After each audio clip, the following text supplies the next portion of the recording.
Densus 88 anti teror mengungkap siswa yang melemparkan bom molotov di SMP Negeri 3 Sungai Raya Kalimantan Barat bergabung dalam komunitas online penyebar ideologi kekerasan yakni True Crime Community.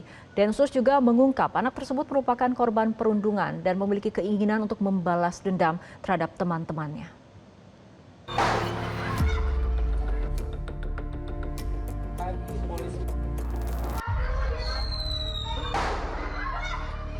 Densus 88 anti teror mengungkap kasus ledakan molotov di SMP Negeri 3 Sungai Raya Kuburaya yang dilakukan oleh siswa SMP tersebut ada keterkaitan dengan kasus bom di SMA N 72 Jakarta.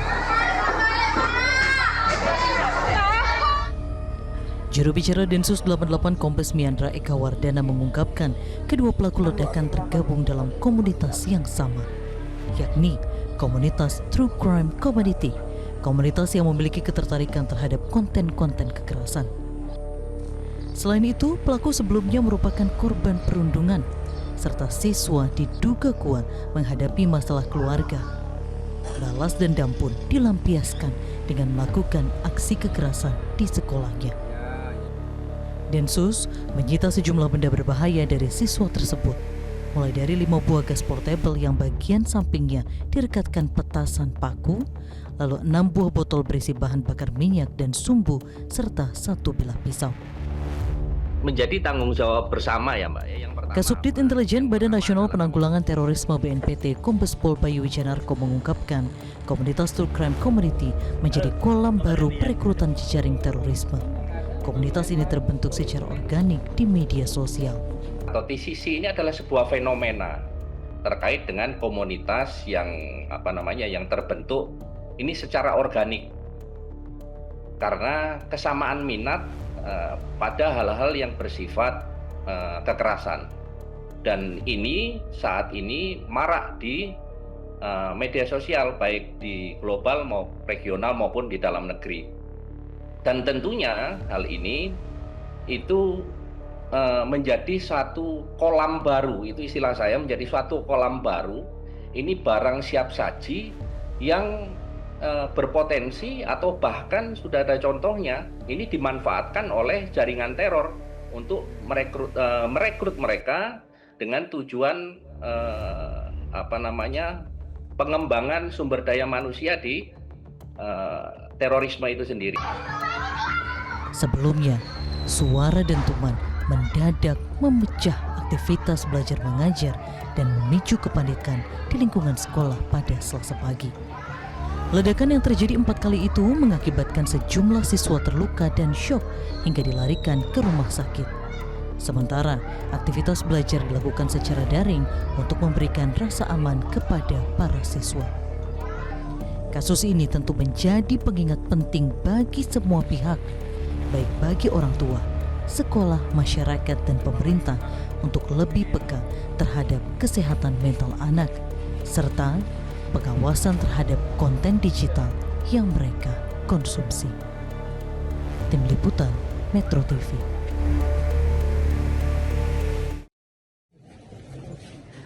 Pemirsa, seorang siswa SMP nekat melempar bom molotov ke sekolah. Ironisnya, pelaku diketahui tergabung dalam komunitas True Crime Community di media sosial. Fenomena ini kembali memunculkan pertanyaan sejauh mana paparan konten kriminal dapat mempengaruhi psikologi remaja. Dan kami akan membahasnya bersama juru bicara Densus 88 anti teror Kombes Pol Mahendra Eka Wardana. Selamat sore Pak Mahendra. Selamat sore Mbak Fitri. Baik Pak Mahendra, bagaimana perkembangan pengusutan kasus ledakan molotov yang diduga melibatkan anak SMP di Kuburaya Kalbar ini? Ya, sebagaimana tadi kita mendengar dari Pak Kapolda Kalbar menyampaikan bahwa untuk tim yang di lapangan terus melakukan kegiatan dari penyelidikan dan pendalaman-pendalaman. Polda Kalbar selaku stakeholder utama yang melaksanakan penanganan ini juga kita apresiasi cepatnya dan berkolaborasi dengan seluruh stakeholder yang lain ya di daerah, karena memang ini menyangkut anak-anak dan memerlukan penanganan khusus seperti itu Mbak. Lalu untuk perkembangan sendiri sebagaimana kita akses dari Pak Kapolda maupun Pak Kabid Humas di Kalbar, bahwa sampai sekarang Polda tetap melakukan pendalaman beserta teman-teman Densus di wilayah Kalimantan Barat. Untuk sementara korban dan sebagainya sudah dapat dievakuasi dengan baik dan dimitigasi. Kemudian komunikasi antar lembaga di sana juga cukup baik. Ada langkah-langkah mitigasi yang dilakukan oleh Dinas Pendidikan juga di sana, Mbak. Oke, Pak Mahendra, pelaku diketahui tergabung dalam komunitas True Crime Community. Apa sebetulnya komunitas ataupun TCC ini? Ya, TCC ini adalah sebuah komunitas online. Kami belum bisa mengidentifikasi dengan jelas kapan munculnya komunitas ini. Yang jelas eksistensinya itu diikuti oleh individu maupun beberapa kelompok dari banyak negara ya. Jadi kita bisa katakan ini transnasional. Lalu di dalamnya ini mendiskusikan tentang topik-topik mengenai genre kekerasan, kejahatan, pembunuhan massal, pembunuhan berantai, dan penembakan-penembakan yang motifnya ekstremisme gitu. Nah ini mengapa berbahaya? Karena yang terlibat ini kebanyakan remaja. Kemudian mereka memiliki perilaku meniru, mengagumi para pelaku tersebut, lalu juga ada ajakan untuk terus menambah barisan di dalamnya. Artinya pengikut itu diharapkan makin hari makin banyak. Kemudian yang paling bahaya adalah adanya tantangan dari masing-masing pengikut itu ya, semacam challenging gitu di dalam komunitas ini untuk saling melakukan aksi, dan itu mereka upload ya di dalam komunitas tersebut, Mbak. Seperti itu, Mbak Fitri. Baik, Pak Mahendra, dengan paparan yang ada di komunitas TCC itu, apakah kemudian Densus 88 melihat ada kecenderungan memang fasilitas pendidikan ini sebagai sasaran teror? Sebenarnya tidak juga, karena memang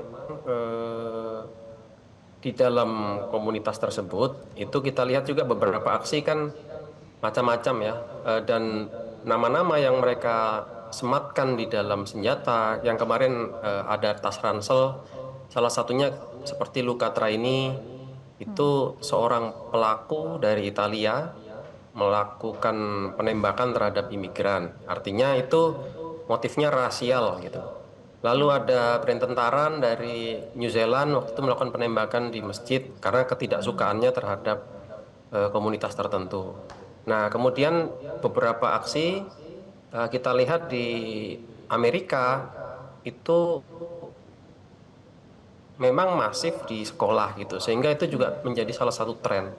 Akan tetapi bagi kita masyarakat dan seluruh elemen di Indonesia, memang karena memang terjadi satu persatu dan itu indikasinya di sekolah, maka kuat rekomendasi kita kepada seluruh pemangku kepentingan yang terkait dengan sekolah ini untuk lebih mengetatkan gitu ya, mengetatkan seluruh peluang-peluang yang bisa menyebabkan terjadinya hal ini, Mbak.